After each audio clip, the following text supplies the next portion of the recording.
Thanks to everyone for coming back, and it's been really amazing conference so far. Our next panel continues the exploration of the conference topic from three excitingly different points of view, presented by Jonah Corne, Praba Pilar, and Melentie Pandilovski.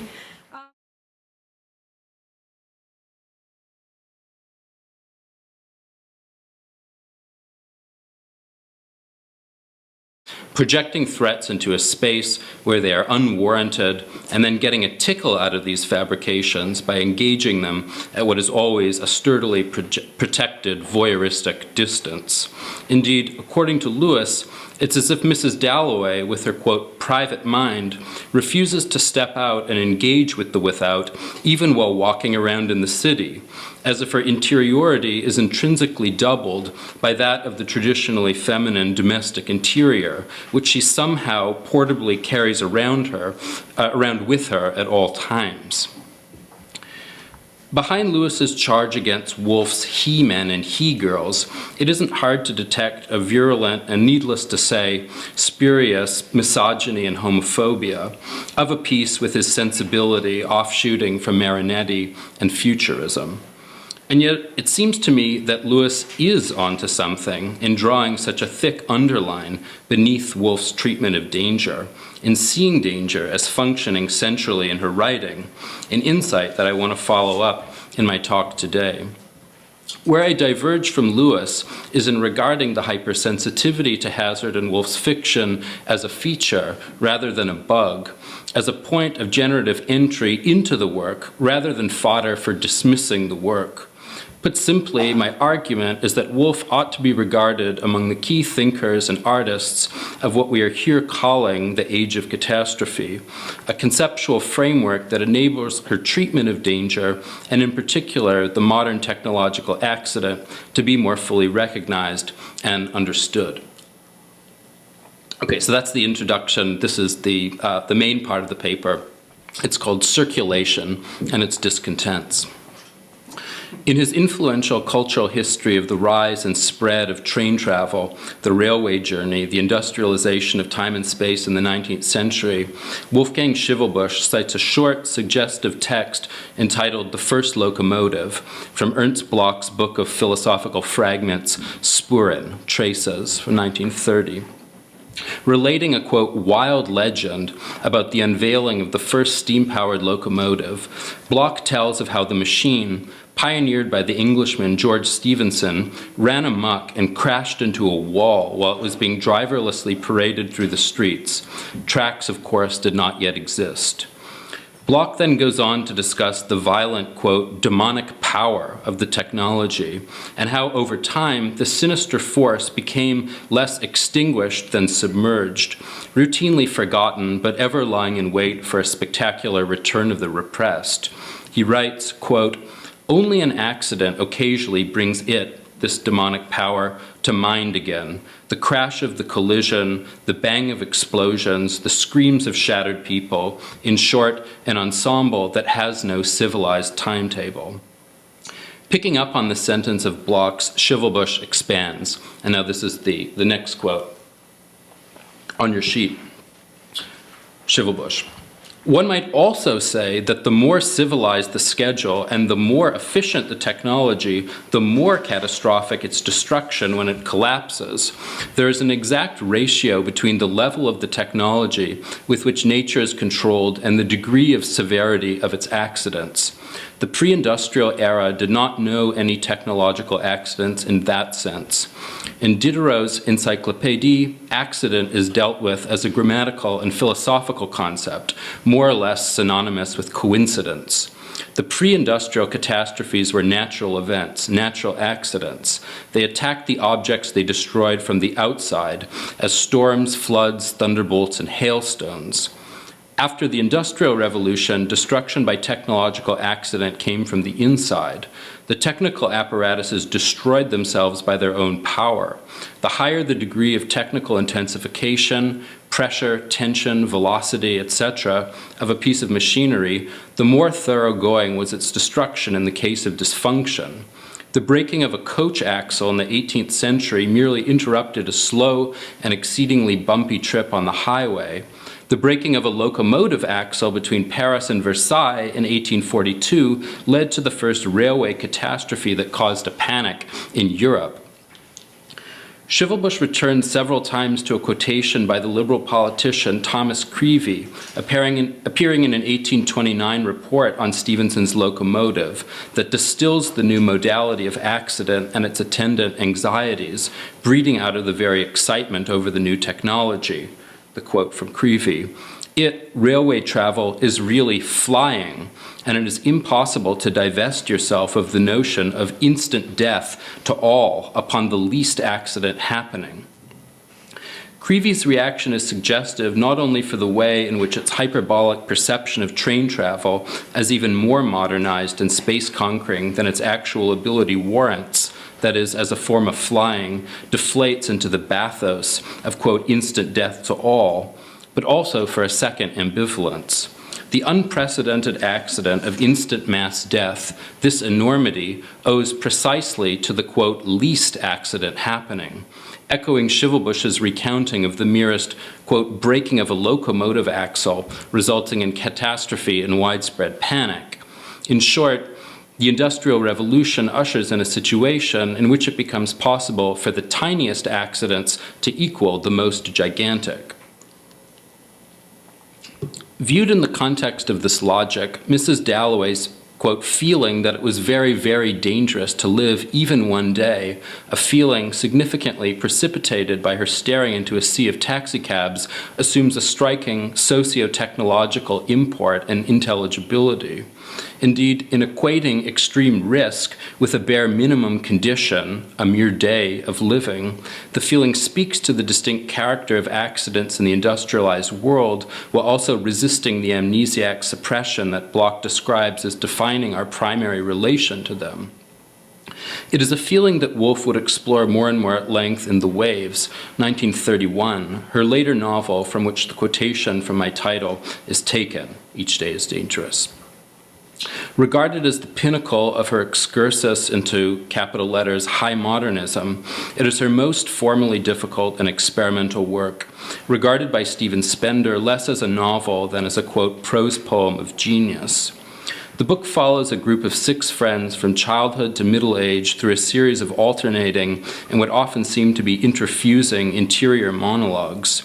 Under the banner of what one of these friends, Bernard, calls, quote, moments of emergency, the 6 experience again and again sensations of dangerousness similar to those of Mrs. Dalloway, while crossing at busy intersections, riding the bus, train, or tube, walking down commercial avenues, making phone calls, receiving telegrams. In other words, whenever they find themselves caught up amid increasingly sophisticated networks of circulation, Schivelbusch's term for what he regards as the central underlying principle of the modernizing trends of the 19th century, a principle instantiated by the railway, but to which he adds, by way of example, Haussmann's boulevards and the department store of Zola's Au Bonheur des Dames.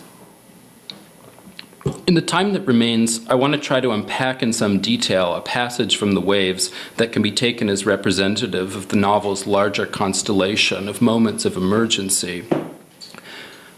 In addition to the 6 main characters, Woolf includes a shadowy 7th friend to whom we have no interior access, Percival, who dies, with obvious relevance to my topic, though it's not exactly the aspect of the passage I want to focus on, by accident, falling off a horse while serving as a colonial administrator in India. As Gillian Beer remarks, the death can be seen retroactively as the object that the novel, quote, composes itself about, a kind of structuring absence. All the characters respond to the death, but Neville, the one who aptly first reports it to the reader with special intensity, given his homoerotic love for Percival ever since their school days, when he used to worshipfully watch the latter on the cricket field. For Neville, the death serves as a poignant stimulus to memory, conjuring up all sorts of past experiences with Percival, such as the following, and this is now the final quote on your sheet. I rose. I had done my breakfast. There was the whole day before us, and as it was fine, tender, non-committal, we walked through the park to the embankment, along the Strand to St. Paul's, and then to the shop where I bought an umbrella. always talking and now and then stopping to look. But can this last? I said to myself, by a lion in Trafalgar Square, by the lion seen once and forever? So I revisit my past life, scene by scene. There is an elm tree, and there lies Percival. Forever and ever, I swore, then darted in the usual doubt. I clutched your hand. You left me. The descent into the tube was like death. We were cut up. We were dissevered by all those faces and the hollow wind that seemed to roar down there over desert boulders. I sat staring in my own room. By 5, I knew that you were faithless. I snatched the telephone, and the buzz, buzz, buzz of its stupid voice in your empty room battered my heart down. When the door opened, and there you stood. That was the most perfect of our meetings. But these meetings, these partings, finally destroy us. At the dawn of the memory, Nevill looks ahead at the day as a vast fund of time, but suddenly, once the day has got going, it starts going too quickly, and skepticism creeps in about the actual dimensions of the fund, amounting to a moment of crisis. With violent speed, in darts the usual doubt. Unhinged, Nevill makes a desperate gesture that spills the entirety of his feelings for Percival, and in the process betrays the day's blithe spirit of non-commitment.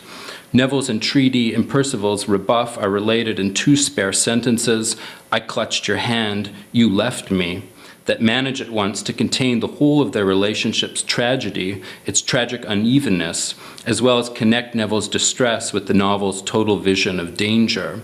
More than experimentally grazing Percival's hand to test the waters of his reciprocity, Nevill, quote, clutches it, echoing the omnibus passengers whom we encounter in the previous installment of Neville's soliloquizing. Quote, that boy almost lost his footing as he leapt on the bus. Percival fell, was killed, is buried, and I watch people passing, holding tight to the rails of omnibuses, determined to save their lives. Neville's personal crisis unfolds in public, allowing him to project his inner anguish expressionistically onto the material features of the city's circulatory system, or more accurately, to find in the violent potentiality intrinsic to that system an expression of his own inner turmoil. As if he were a recently released soul being lowered into hell, Nevill thus feels deathliness in the, quote, descent into the tube, the crown jewel of London's circulatory system, and incidentally the first world subway, which yet delivers the precise opposite of interconnection. We were cut up, we were dissevered by all those faces and the hollow wind that seemed to roar down there over desert boulders. For Nevill, the tube not only magnifies the separation between himself and his lover, but also shatters each man individually. They are cut up and dissevered as if torn to pieces, dismembered. Before the train arrives, or perhaps just as it does to rouse that hollow wind, Nevill already feels wrecked. The word is not Woolf's, but everything about the passage suggests it, as if overcome by the specter of technical accidentality that the train encloses. As is typical, Woolf withholds any outright representation of the technological accident, instead presenting it in such a way that betrays the extent and intricacy of its psychic entrenchedness. All this lends added significance to the fact that Neville's voyage home via the tube remains unnarrated. I sat staring in my own room, he remarks paratactically. Elsewhere, such an absence might be explained by reference to Woolf's well-known call for a new mode of fiction writing that dispenses with the step-by-step crudities of linear narration. Here, however, the gap feels more saliently marked, as if Neville's imagining of the tube as a behemoth of violence and disconnection must for the moment suppress any mention of its smooth-functioning transportive powers. Also worth noting is that Neville's sinking dread, which begins in the tube, is not cancelled by the private space of his room, but carried over there. Another modern technique that functions contrary to its vaunted intentions of connectivity, the telephone exacerbates his isolation, battering his heart down.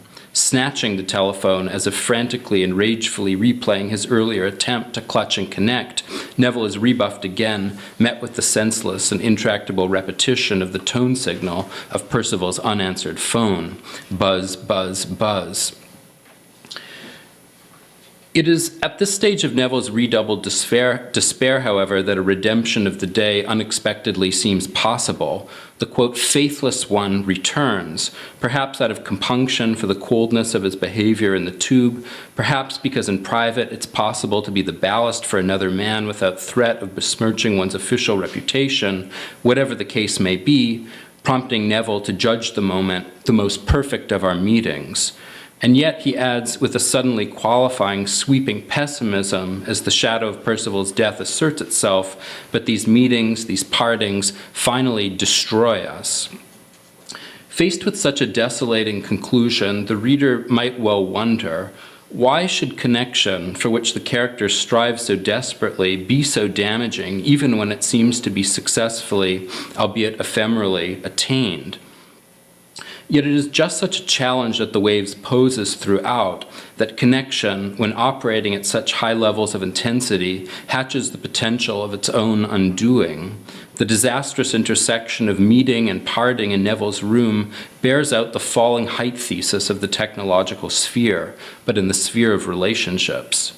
If such a manifestation fails to offer the most original of insights into love or obsession, that our strongest attachments have the capacity to hurt us the most, it acquires a unique fascination through its emergence within a wider field that makes possible and even encourages thinking technological change in conjunction with the most intimate recesses of psychic and interpsychic life. While composing The Waves, Woolf remained acutely aware of the risks that she was taking with the novel, speculating whether in dispensing with traditional plot structure and adopting her own idiosyncratic method, she jeopardized alienating her audience altogether. In a letter dated 28th of August 1930, she writes, "What question in particular was it about The Waves that delicacy forbade?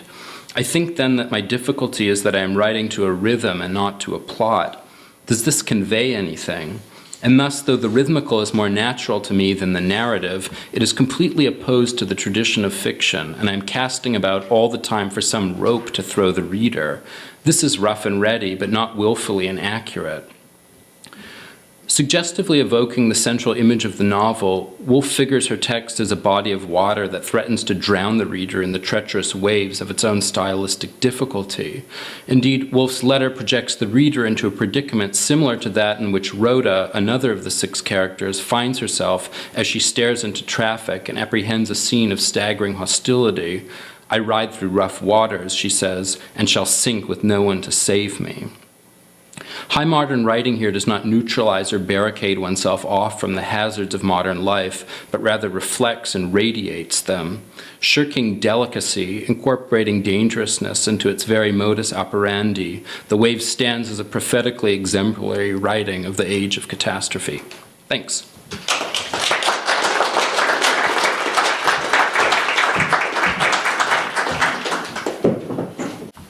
Please welcome our next speaker, Praba Pilar, and her paper is entitled Larval Rock Stars, Segmented Paramythology.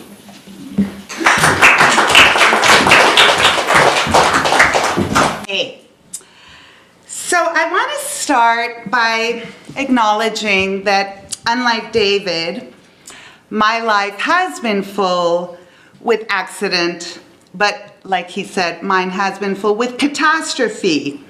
And for that reason, I do love to create monsters. My larval twin, Anuj Vaidya, has wanted to join us today, so he sent his joyful greetings for me to share with you.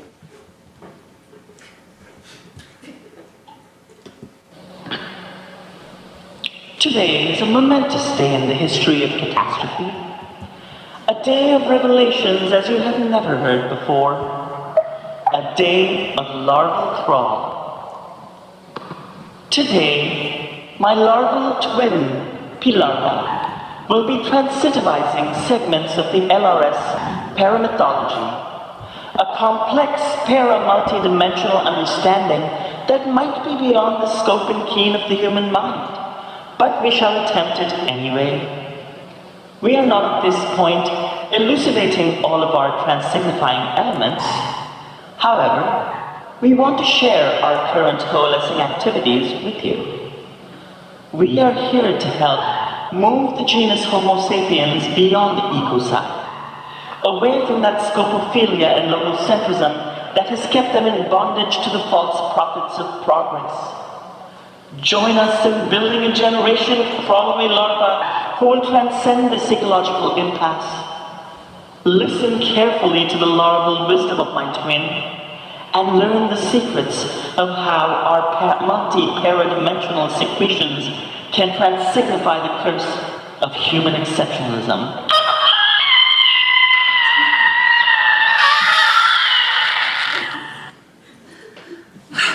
Sorry, larval thrall.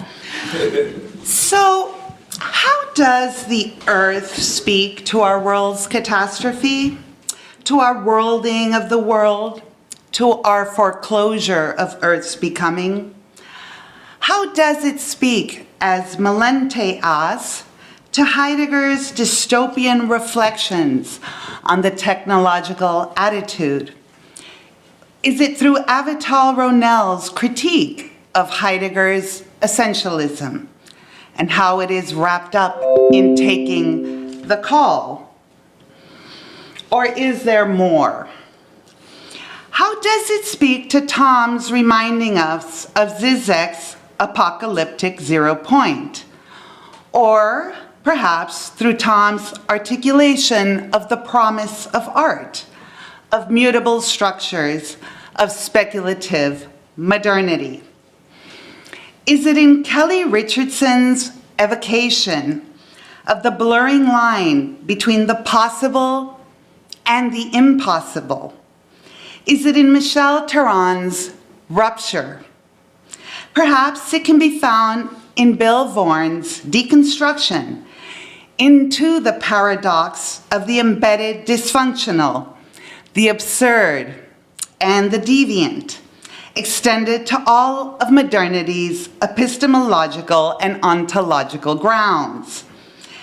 If so, the answer may lie in the realms of Andrew John Milne's psychic viewer, in allowing embodied visions of that which is yet to come. Perhaps in precognition, we can find openings towards a collapse of modernity. Perhaps, Benjamin, we can turn away from catastrophe as it piles ruins and hurls them at us. We can bypass the angel looking backwards to bypass progress. We can seek a futurity of undoing the human project. Today, I will focus on some of the gleanings of the segmented paramythology of larval rock stars. Vaidya and I, who you just saw, are twins. We hold the larva between us. Born of prophecy, precipitated by hubris, we bring forth a new future. We are not trapped by Heidegger's enframing. No, we bring forth a formless, shapeless, and unknowable post-human future. Some have heard of us through the whispers rising off the plows of young farmers in Jericho, through the winds rushing through the magnificent halls of the pharaohs, premonitions on the tongues of the Greek gods. But by the time humanity drifted into the dim light of rationality during the Renaissance, we had been cast into larval drift in n-dimensional hyperspace, appearing merely as shadows in the four-dimensional world, reduced into mere superstition. It would take the nuclear disaster at Fukushima to draw us out of larval drift and trigger our first eclosion, our first embodied segmentation as orbifold twins unfolding into shared visible time-space. We, the nameless ones, had been consigned by damnatio memoria to be erased from history, dishonored as traitors for our discrediting of the egocentric, unitary self-recruitment of the failed human project. Humans as organisms, human cells is merely 10% of the embodied presencing of the Homo sapien. Beyond busy worlding, here on Earth is the microbiome, the 90% revealed as ourselves to ourselves, barely ever human. So larval rock stars come to you again as biological entities portending a horizon event. We are segmented, we molt, and we metamorphose so we can distribute our intelligence. We have been in a state of eclosion from our long pelagic larval drift. But now that theoretical quantum physics is catching up, we can together acknowledge that future events decide what happens in the past. John Titor, sadly mislabeled as human, is the microbiome. He is the question mark, a multi-species becoming from the future, rewriting humanity's necrotic egocentrism into an emergent biotic ecocentrism outside of notions of catastrophe.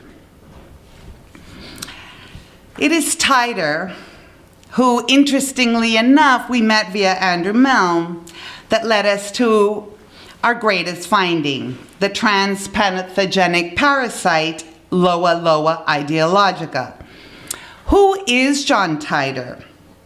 As the Telegraph reported on him recently, it was in the year 2000, on November 2nd, that a man calling himself John Titor logged onto an obscure internet discussion board and posted this message.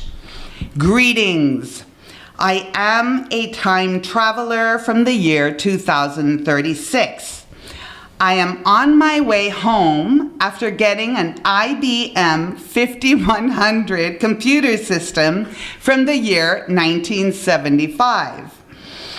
My time machine, which is shown here, is a stationary mass temporal displacement unit powered by two topspin dual positive singularities. I will be happy to post pictures of the unit. So questions followed. Titor answered them, some copiously, some cryptically, and he did indeed post pictures of his machine.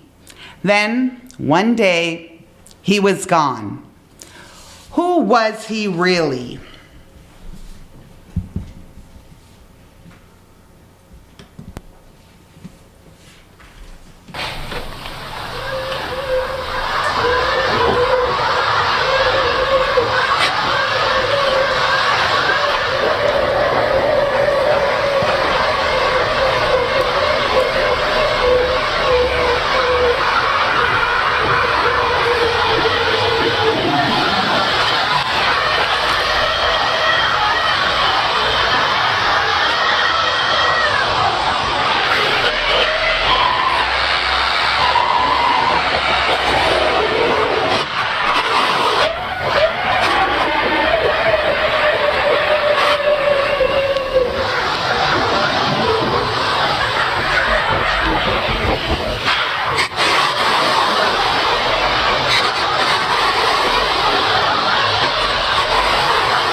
So,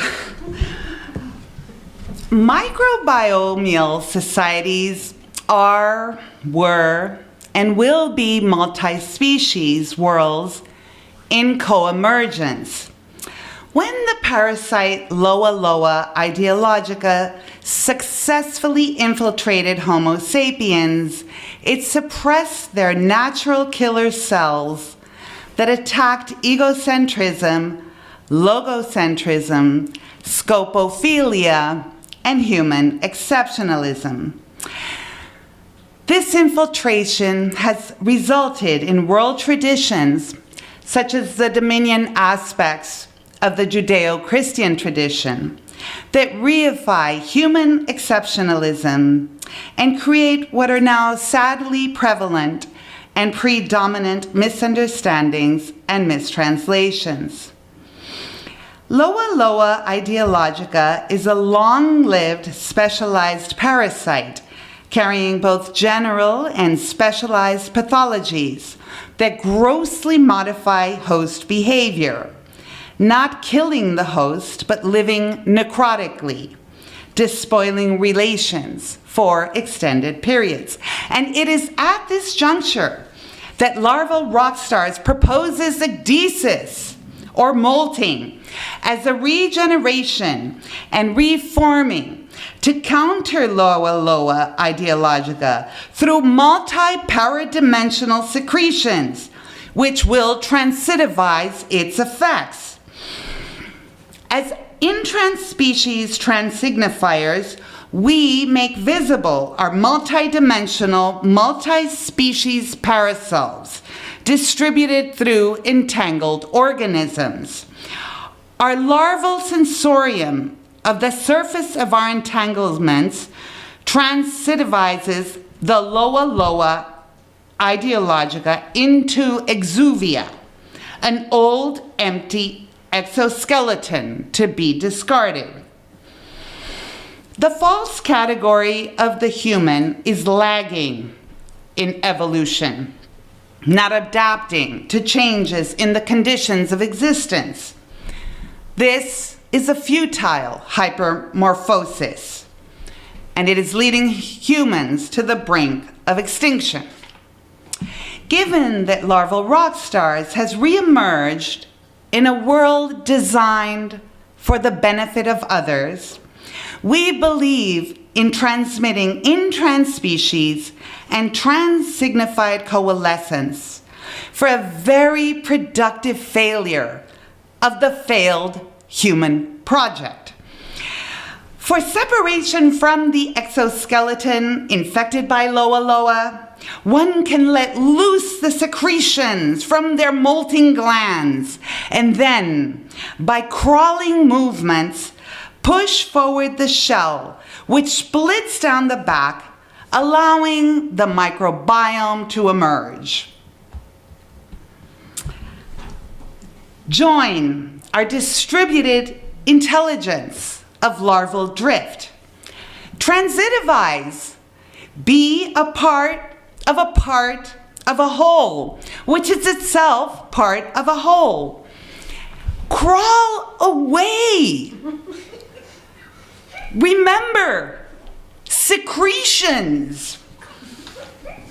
You can join our distributed intelligence of larval drift. Because the human, we find a sad artifact of the hubris of the 0 point. That human created the ossified states of domination and death of the Anthropocene. Larval rock stars invite you to the perpetual becoming, to becoming possibilities of freedom, to co-create the larval scene. Join the larval civilization, the microbial proletariat. Join them in creating passages from necrotic egocentrism to biotic ecocentrism. Thank you.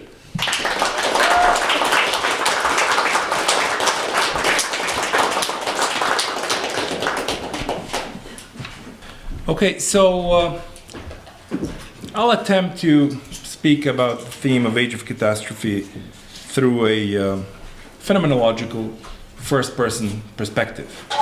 So, what attracted me to this theme is maybe a part of my history, family history. Namely, I was born in February, 25th February 1963. Just a year before that, my parents, Emilia and Pandilovski, got married. They moved to their new apartment. They just bought a new apartment in Skopje's neighborhood called Karpoš.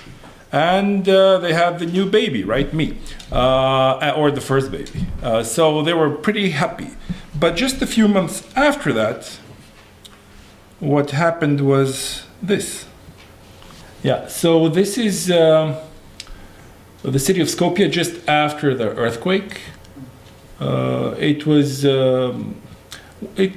Earthquakes are divided in two types of earthquakes. They're the tectonic ones, which follow the tectonic plates. So they have a very horizontal sway. And there are the smaller ones, the vertical ones, very local, such as this one in Skopje. But nevertheless, it was an earthquake that destroyed the city. Catastrophes are, basically we always thought of catastrophes as two types of catastrophes, right? The first type is natural catastrophes, and the second one is man-made or artificial catastrophes. Skopje's earthquake definitely falls within the natural catastrophes.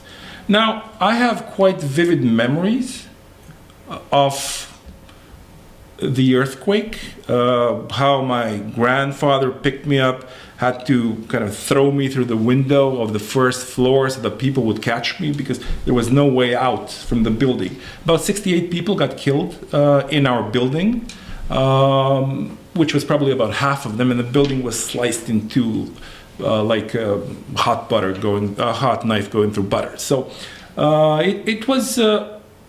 But I am told I cannot have these memories because I was only 5 months old. That these memories were reconstructed in my brain. That something else, that I have been hearing stories, looking at pictures such as this, and then reconstructing these memories in my head. So therefore, I would say that important for the, except the spatial elements for the catastrophe are the time element and also the memory, which we will go back to later. Fast forward 2004 Boxing Day tsunami. I had just moved to Australia, did my first few shows about biotechnology, art, and was kind of very deeply involved in technological arts. But suddenly we had the Boxing Day tsunami, which was probably the biggest catastrophe of that sort, and especially as I was located in Australia, then we got vivid images. It was a heavy involvement of the Australians as well in the rescue operations. About 300,000 people got killed, and this would also fall within the natural catastrophes. Only this one was very global. Like globalism, even catastrophes have become bigger, prevalent. We become aware of them. They are massive. So this made me think about catastrophe, and I wanted to organize a show in Australia called the Age of Catastrophe, such as this one. It was supposed to be the Australian ICEA, and several of new media people, we got together, we developed the plan, but it didn't really work out. But in any case, it kind of set the tone for the future ICEA in Australia, which happened a few years after I had left with a completely different theme. And then, finally, let me go to... So this is Fukushima, 2011. It is basically a natural catastrophe, but as we know, the tsunami hit the coast where the Japanese nuclear plants were based, and the Japanese weren't willing to, use the Chernobyl system, where after Chernobyl it was all kind of covered with concrete, a lot of concrete. They used some other methodologies to clean up. As we see, that didn't really work out. Our salmon is a bit radiated now, and you can feel a lot of radiation along the coastline of Canada and the US. So in catastrophes, because we have this new element, the man-made element, there are several things which become important. That is, what type of technology we use, whether the technology has designed in its preconception the idea that something might strike it, and how to work so that this problem is bypassed. And of course, but as we learn from experience, we always have to wait for the new catastrophe to come so that we would redesign our tools. So, time, memory, space become important.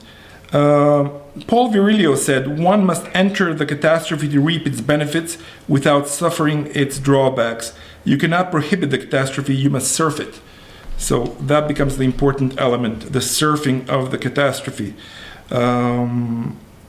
René Thom, the person who got very heavily involved, a mathematician from France, in the catastrophe theory when everyone else was working on chaos theory, says that quite likely catastrophe theory is the first coherent attempt since Aristotelian logic to give a theory of analogy. When narrow-minded scientists object to catastrophe theory that it gives no more than analogies or metaphors, they do not realize that they are stating the proper aim of catastrophe theory, which is to classify all possible types of analogous situations.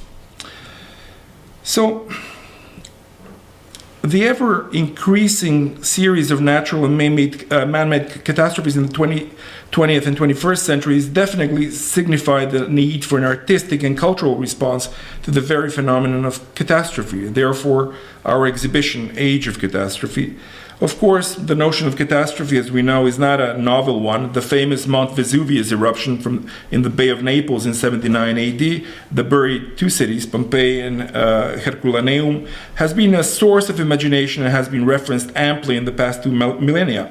However, as catastrophe is always a novel and unpredictable situation, it is worthwhile pointing to Henri Bergson, who claimed that we have to change our way of thinking when facing new objects. Being aware of the difficulty in doing so, he added that the idea for a new object, we might have to create a new concept, perhaps a new way of thinking, is deeply repugnant to us. He writes about this in Creative Evolution. And indeed, how are we to determine what is the object of catastrophe? How are we to spatialize it? What happens to the notion of time in times of catastrophe? Is logic always to be followed, or is there room for intuition in the deciphering? After all, intuition is said to be a mode of sympathy by which one is transported into the interior of any object. This is Bergson again in Creative Mind. But can we, in fact, today use the Kantian distinction between intuition from universals? Bergson's contemporaries, such as Benedetto Croce, regarded intuition as an organic whole, as a full-on manifestation of consciousness.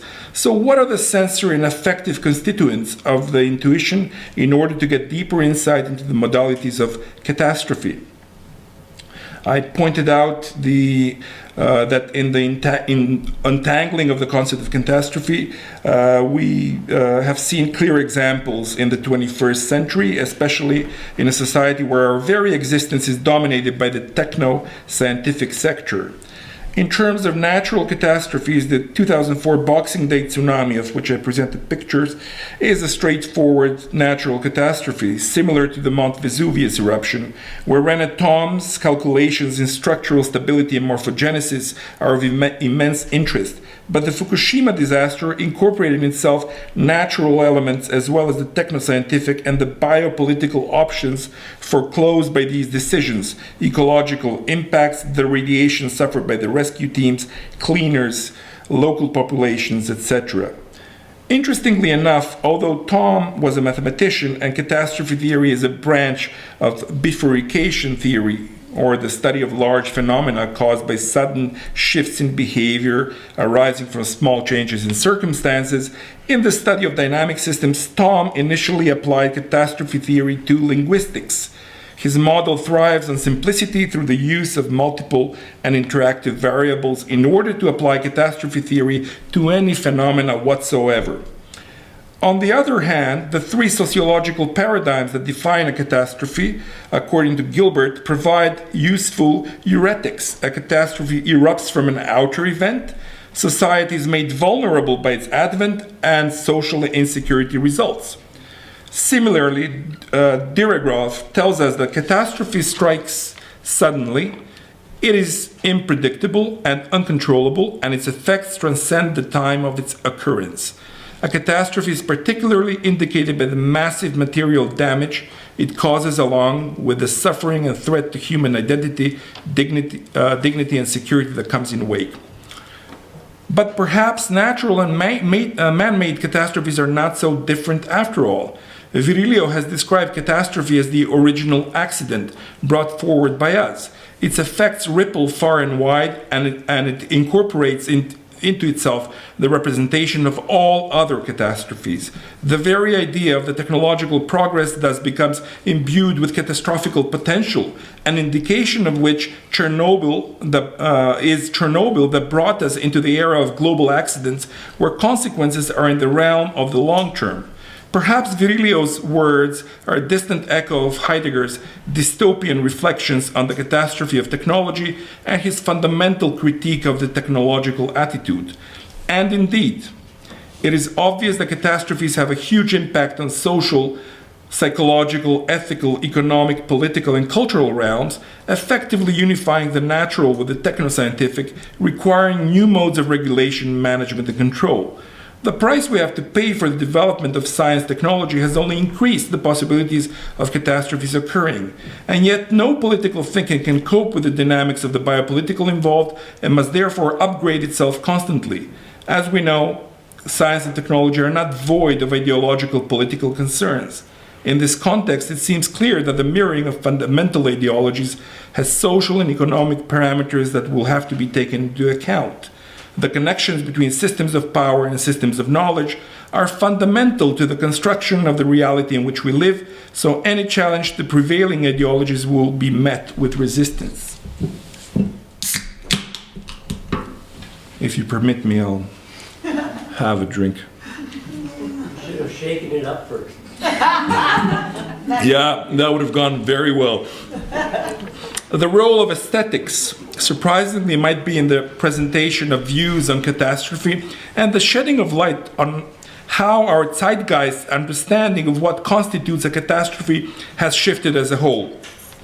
Time and temporality, or lived time, become metaphoric vehicles for art to convey modes of catastrophe. The artists involved in the Age of Catastrophe exhibition offer responses to the above posed questions of the lived catastrophe at this point in history as we experience it in life or via the media. We become fully aware as individuals and societies of our vulnerability in the face of the next catastrophe lurking around the corner, whose consequences will have to be met. In this context, the artists in the exhibition are presenting current experiential positions in terms of catastrophe perception, some of them inspired by mythic representations of our imaginary, mathematical models, robotic engineering, biopolitical perspectives, post-apocalyptic imagery, and evolutionary models of the post-apocalyptic human being. Still echoing Heidegger, perhaps the saving power of art harbored within technology allows for the recapturing of the original essence of art and science, and will provide deep reflection into the phenomena that include combinations of tsunamis and technological disasters, radiation, fiery ashes, blue skies and barren land, scorching ash and napalm. Thank you very much.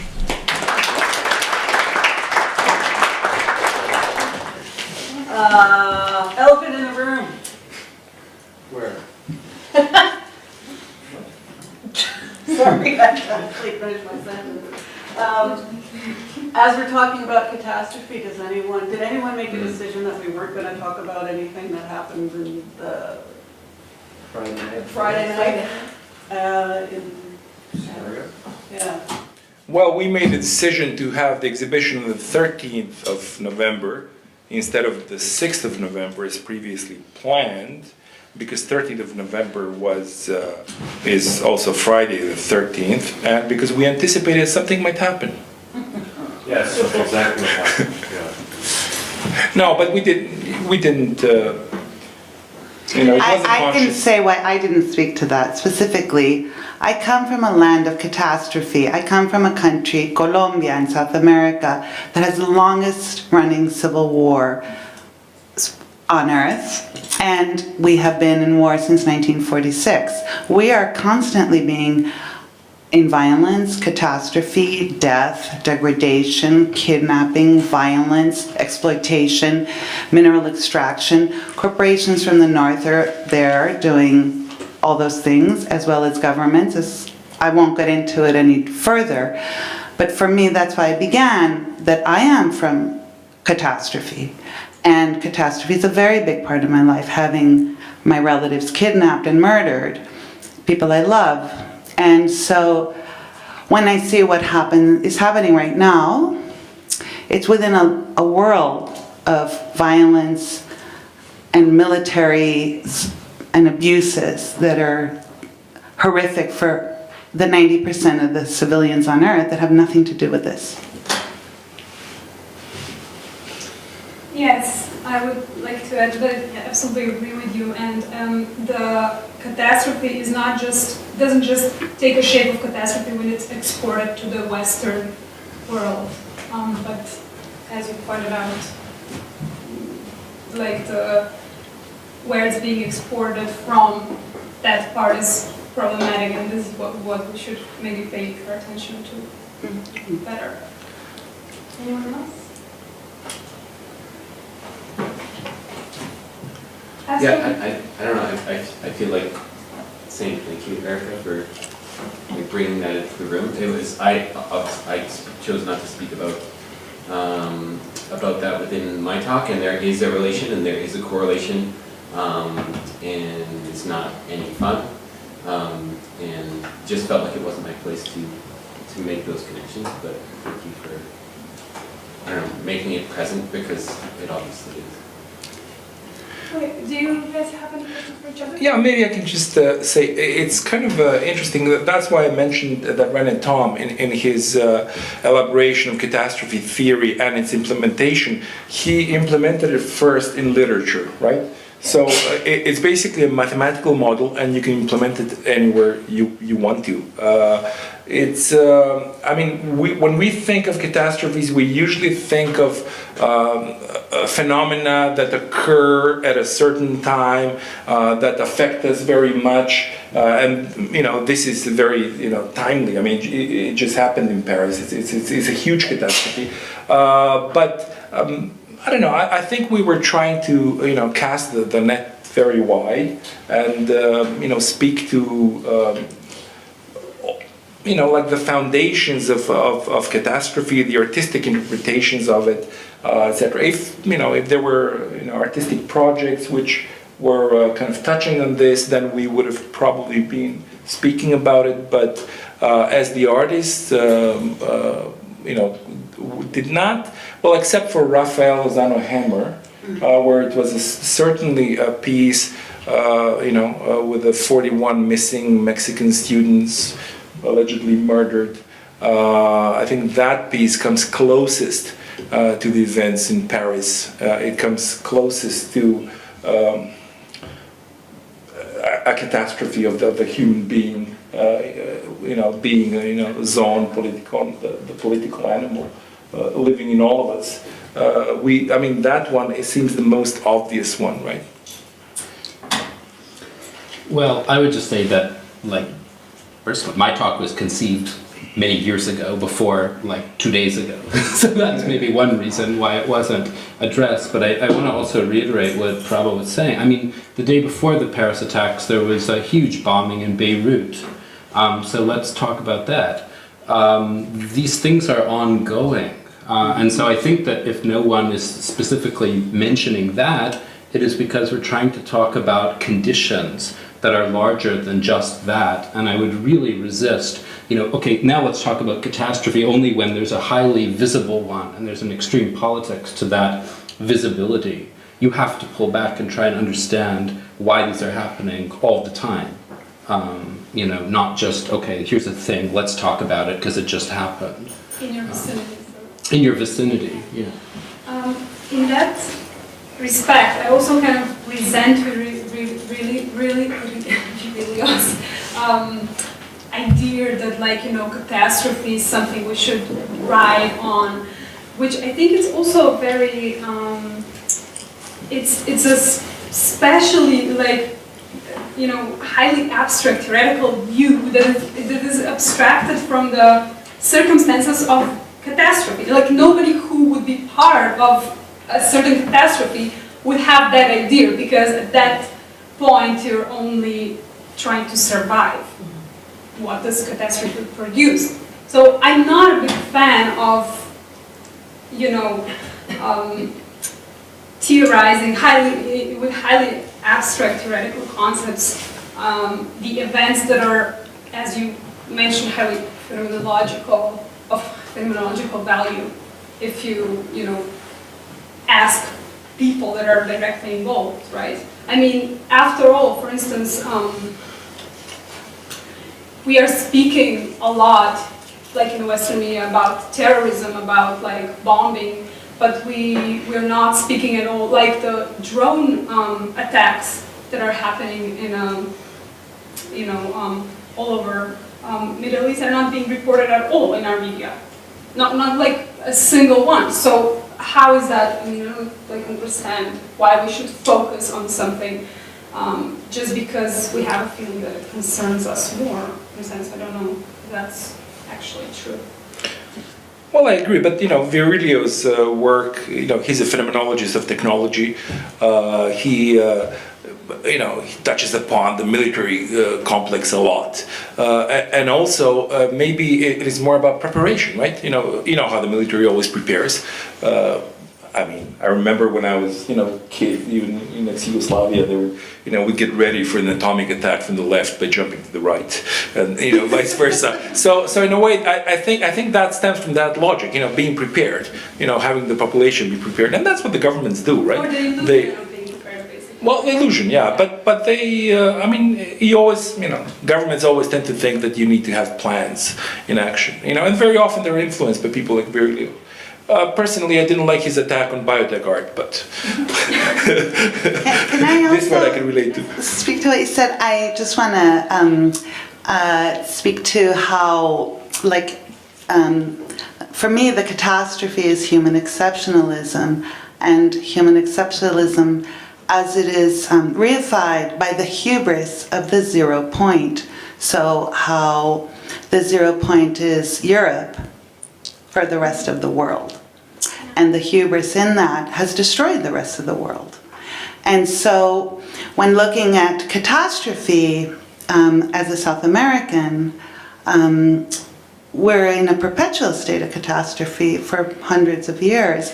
But I'm informed by the Kogis of the Sierra Nevada, the highest coastal mountain range in the world. And the Kogis made a film about 30 years ago with the BBC, the little brothers, and they're the elder brothers, talking about how their glaciers were melting 30 years ago and that climate change was a problem. And they just made a new one called La Luna, because they're trying to say, we can see your catastrophe in our mountains. For us, the effects are already here. Right? Yep. And we have nothing to do with Western civilization, Spanish civilization, or Colombian civilization. Right? So. I think David. I was just wondering if we really considered what happened in Paris a catastrophe. It's a horrible thing, but it seems to me that the catastrophe might be found in our response to it, if we respond inappropriately in the things that led to it. But itself, I'm not sure it's a catastrophe. It's a sad event. It's catastrophic perhaps only to the degree that it causes a rupture in our sense in civilized Western culture that these things can happen. Like that is a catastrophe to our own sense of security. But I'm not sure that I call the violent acts in Paris a catastrophe. I think. Because if we've had them before, we're going to have them again. I mean, Well, it's like... I don't mean that they're positive. I just think, when I think of catastrophe, I'm thinking of something different. And as I say, it's still unfolding. How we respond. Do we block all the Syrian immigrants? Do we, all the things that we do in response to it are more potentially catastrophic than the thing itself, which was a gesture in response to something, a negative, violent gesture. But catastrophe, I'm not sure. It also, like in the definition, has to be a sudden effect. Well, it's sudden for the people standing in the concert hall. So in a certain way, it's a rupture in the sense of the continuity of life in a secure thing for those people. But anyway, I just question. I mean, I think for Syrians, what's happening in Syria is a total catastrophe. Yes. That's a total catastrophe. And a lot of the Middle East has taken in refugees from Syria. Europe's taken in this many.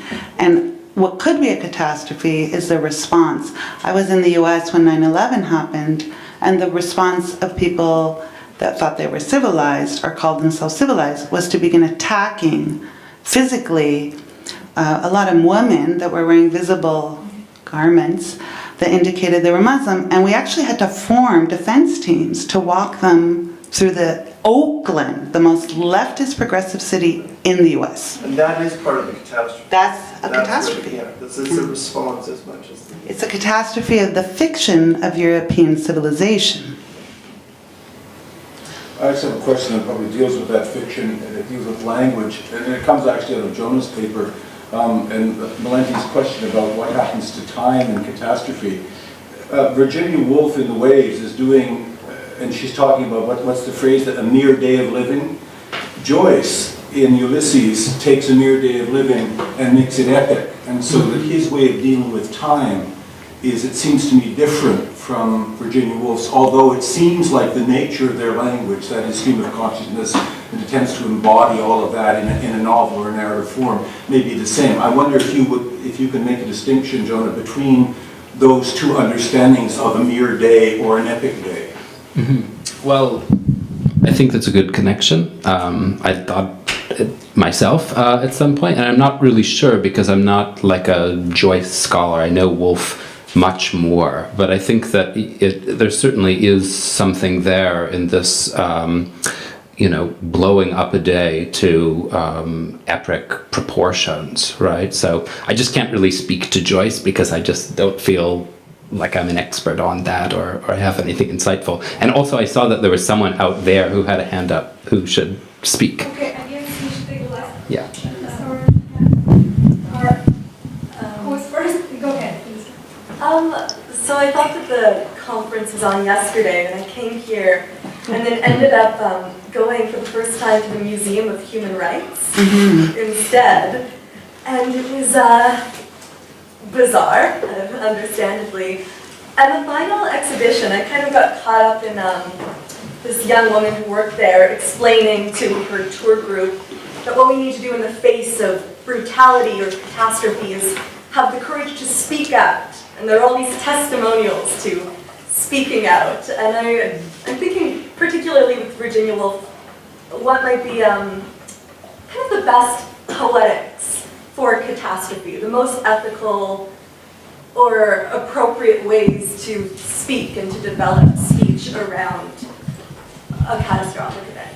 That's a really good question. I mean, that's why the book is appealing to me, and this chimed with something that David said at the beginning of his talk about, something like everyday catastrophes, or like trying to, for a moment, just pull back and not see it as this one event there, but something that insinuates itself deeply into everyday life, into consciousness, into our relationships to other people, and all of these things. And I think that in 1931, she had processed that and transformed it into, this work of art. So I think that her language is an example that I would look to for what you're describing. Can I just add something?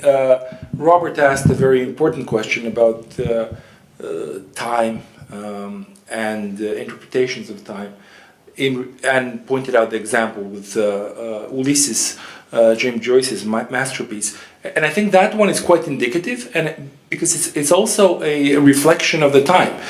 Joyce was writing when Henri Bergson was writing. So they're contemporaries, and the notion is very similar with Henri Bergson. For him,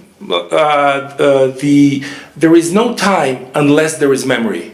So memory allows us to go back in time and see time. If we have no memory, time ceases to exist. The memory it becomes the vehicle of time. So I think it's a very interesting philosophical connotation, and I think one of which James Joyce was aware for sure.